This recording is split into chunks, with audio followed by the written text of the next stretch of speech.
Welcome to rSlash Pettyrevenge, where a parking spot thief gets karma. Our next Reddit post is from Shinya. I work from home full-time, and I rarely drive unless I'm grocery shopping or out for an appointment. In my complex, there are non-reserved parking spots and reserved parking spots in an underground garage, all of which are not assigned. As long as you have a reserved sticker on your vehicle, any of the reserved spots are fair game. I have a non-reserved sticker because they're like $40 cheaper than the reserved pass. I was coming back from an appointment, and I turned into my neighbor's reserved spot so I could back my car into the open, non-reserved spot behind me. Lo and behold, a male Karen in his rusty 2007 RAV4 starts honking at me for being in his spot, telling me that I can't park there because I don't have a reserved sticker. I told him I was only turning around. I probably should have let it go, but his Karen-ness pissed me off so much. As I was getting on the elevator, I quickly realized that he only wanted to park there because it was right next to the elevator. A light bulb went off in my head.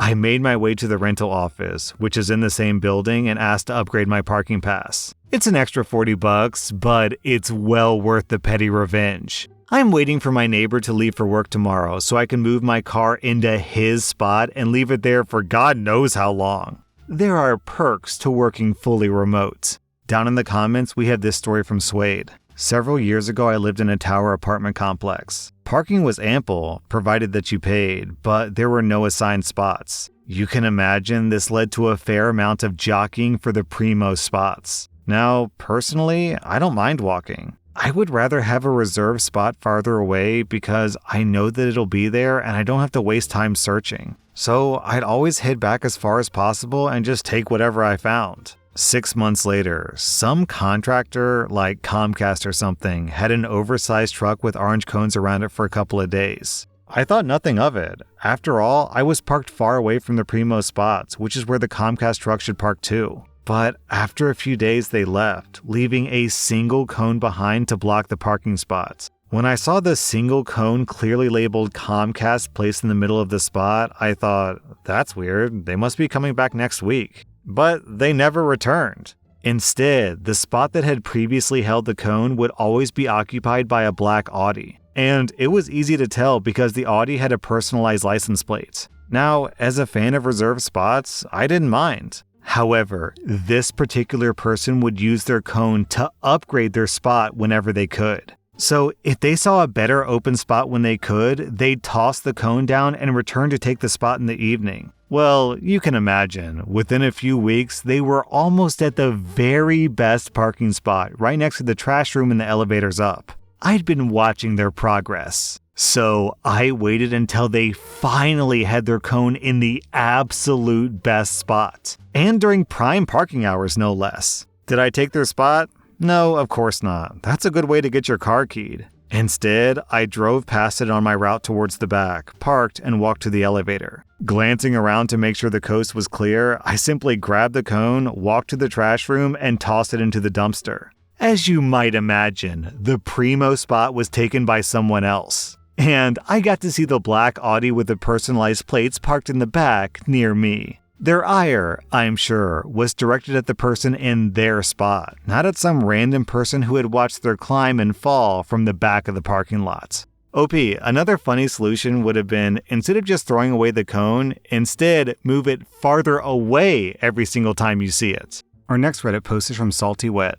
So yesterday, I was returning home with a heavy bag of groceries. As I approached my apartment building, I saw a delivery man with a parcel trolley waiting at the door. I decided to open it for him so he could get in while I checked my mailbox. As I entered the building, I heard him get on the elevator, and he must have heard me enter the building as well, but he didn't bother to hold the elevator for me. No big deal, I'll just wait for it to come back down. The elevator stopped on the 4th floor, and I noticed that it stayed on the 4th floor for a lot longer than it normally should, almost like it was stuck. After a moment, it started moving, except instead of going down to me, it was going up, and it stopped at the 5th floor. Again, it was stopping for an unusually long time. It was at this point that I realized the courier must have been holding up the elevator doors with his trolley so they couldn't close, meaning the elevator won't move on. Annoyed because I have a heavy bag of shopping, I live on the 7th floor, and we only have one elevator, I was even more incensed when I saw the elevator carry on going further up and holding at other floors. At this point, I'd been waiting a good couple of minutes. So I decided to take the stairs up to the 7th floor. However, I ran as fast as I could. Why? Because the elevator was coming down from the 16th floor, and on my way to the 7th floor, I pressed for the elevator on each floor that I passed. If he enjoyed holding up the lift, then he could spend extra time in the lift on the way down as well. I waited in the stairwell and I listened to the elevator stop on my floor.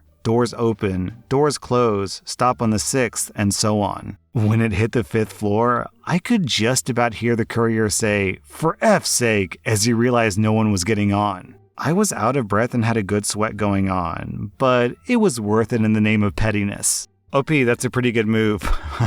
But the real FU would have been to go up to the 7th floor, hit the button, wait for it to open up, then, with the guy still in the elevator, step inside and, while maintaining eye contact, hit every single button and then leave.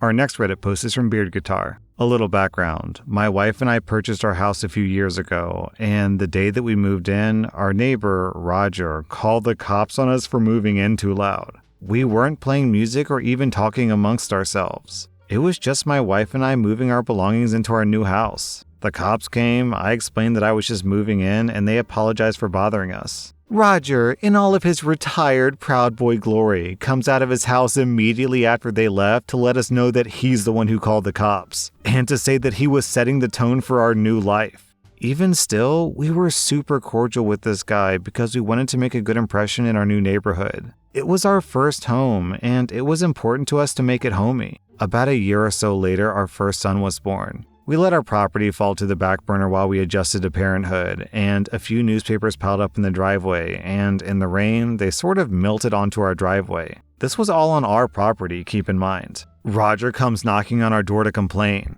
I tell him that I'm sorry and that we let it get away from us. I explain that we have a newborn son and I would like to get to it ASAP. He digs in and starts telling me how when he was a new father, he didn't let anything affect his property, and he tells me that I'm being lazy. I said, then why don't you pick it up if you're so worried about it? To which he says, no, I want you to pick up your effing mess. I was trying to be semi-cordial still, since I'm not interested in a necessary conflict with my neighbor, so I told him, fine, I'll get to it, and he left. Later that year, Roger comes over one day to ask if he can trim the tree that hangs over my fence onto his side of the fence, and I'm fine with it, so I say no problem. He casually mentions how one time, a 17-year-old kid who was friends with his drug-addicted son broke into his garage. So he hit the kid in the head with a baseball bat until he became R-word, and the police came and he was cleared of all responsibility because it was a break-in. He's smiling and laughing while telling me this. Noted, I think to myself,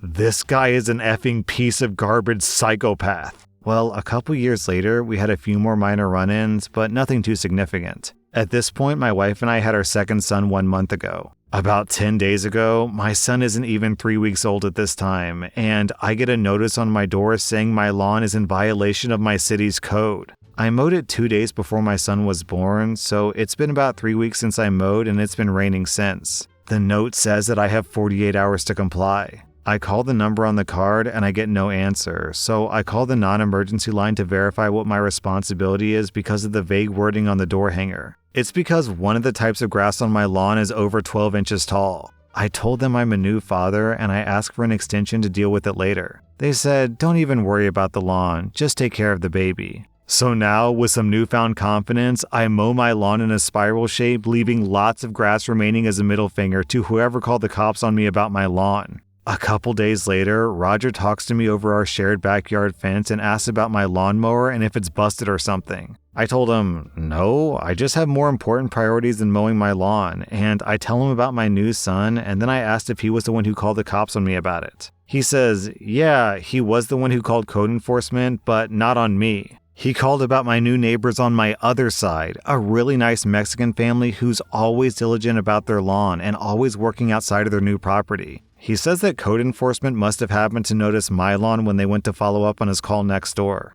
At this point, I say something along the lines of, look, I'm a pretty cool guy. If you have a concern about my property, then you can speak with me directly. He swears up and down that he didn't call on me and that it was just a coincidence. Whatever. About a week after that, yesterday, he knocks on my door, and I already know what's coming. I answer the door kind of chuckling and greet him. He says, "Hey, so you said I could talk to you if I had an issue with your property." I tell him, "Yeah, by all means." He gestures to my unmowed lawn and asks me what it's about. I say, "It's kind of like a middle finger to whoever called code enforcement on me." Roger is irate. He starts getting upset that it's a middle finger to him, and I say, "But wait, you told me that you didn't call code enforcement on me, so it's not a middle finger to you." He ignores me and restarts his sentence the same way, so I cut him off again and say, "I specifically am telling you that it's not a middle finger to you, Roger." He says, "If it's a middle finger to me, then this means war." Over what? I ask him, laughing. He's getting bigger and huffier by the second and tells me that I'm a lazy piece of garbage and my property is in shambles, which it isn't, and that all the other neighbors mow their lawn.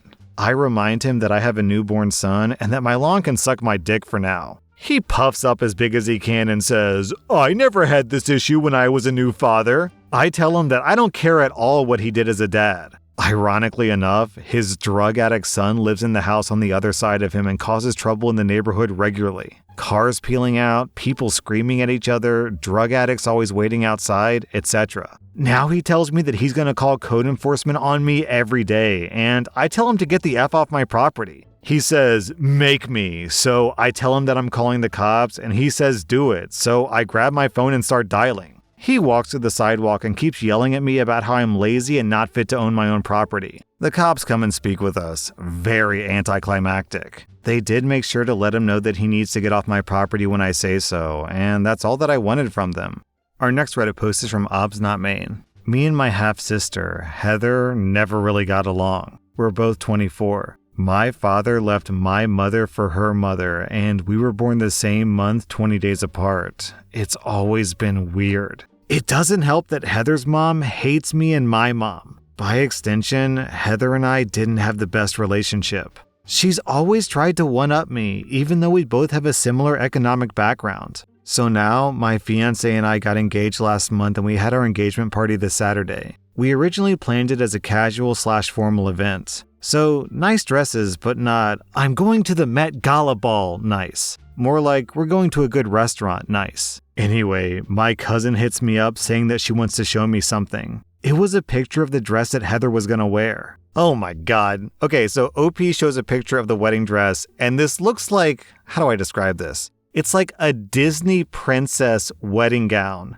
It's like the full white wedding dress that's like inlaid with gold across it that's like spilling over the bride's chest. It looks really, it's a wedding dress, man. It's a wedding gown. It's straight up a wedding gown. Okay, back to the story. This dress, Jesus Christ, it can only be described as opulent. It was long and white, strapless with sewn-in crystals and golden accents. I'm pretty sure it's a wedding dress, but I can't be 100%. This made me really mad, so I decided screw that. I texted people telling them there's been a change of plans. I said, instead of casual formal wear, I decided to make it a costume party. My mother's side of the family goes crazy for Halloween, so they were immediately on board. I told my father via text and asked for him to relay the message to Heather and her mother. I did this knowing full well that he would forget or leave it to the last minute. Saturday comes along. Guests start showing up. Most of them in costumes. Some people didn't have time to get one. We just provided them with fun hats and cheap wigs. Heather, my dad, and her mother came like 1 hour late. As soon as Heather realized that everyone was either wearing elaborate costumes or weird accessories and she didn't stand out, she lost it. Especially when my fiancé came along and said, "Your fake bride dress looks amazing for a cheap costume." She left crying, and her mother and my father told me that I was being childish, and I could have just told Heather about it myself and not asked my father. For those interested, my fiancé was dressed as Bubbles and I was dressed as Mojo Jojo. My mom and aunts went as ABBA.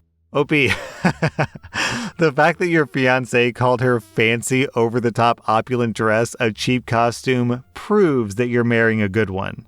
Our next Reddit post is from Nerd Law. Yesterday, I got an urgent voicemail on my personal cell phone from a lady at ARS Services insisting that I call back no later than 4:30 p.m. This was at 3 p.m. I'm an attorney, and I do sometimes get time-sensitive calls and voicemail messages on my personal phone. But I have no clue what ARS means or who they are or what cases they were calling about. So I call back, and it's a debt collector. They're trying to bully me about some credit card debt that my ex-wife of 8 years has incurred, with them demanding that I get a message to her. I asked them why they were calling me and leaving a message like that, and they were rude and hung up. They wouldn't pick up when I called back. So I used an Android phone redialer app and called them through the night and left over 600 voicemails for them last night. It should be a fun Monday morning for them. Happy Monday, ARS!